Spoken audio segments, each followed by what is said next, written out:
much. So let's talk about some of the positive things that are happening. I know there's a lot of events and things happening in the city. We've got this Paddy on the River party that's going to be happening on March 12th. Tell us a little bit more about how you got involved with this.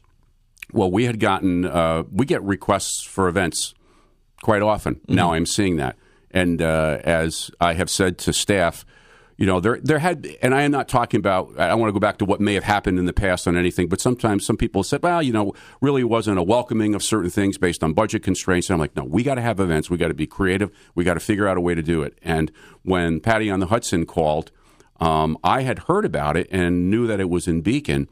And I thought, well, wow, they're going to come up to the city. So we got together and said, okay, how do we make this happen? And then we have an event crew, you know, PD, DPW, administration, and all of the different facets of city government. Because, you know, you just can't say show up and have an event. You have to make sure it's staffed, it's safe, and all the permits are, you know, taken care of.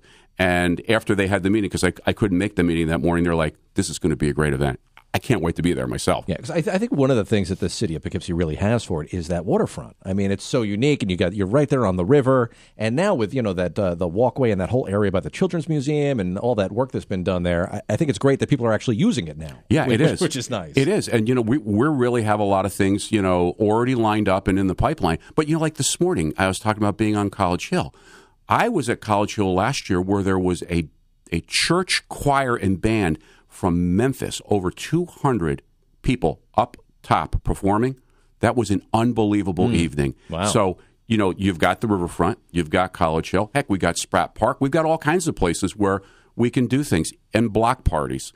Let's be welcoming. Let's get stuff going on, because, you know, when things are happening, it's vibrant, you know, and you know, our tagline is, you know, it's the Queen City and the buzz is back. Let me tell you something. The buzz is back big time in the city.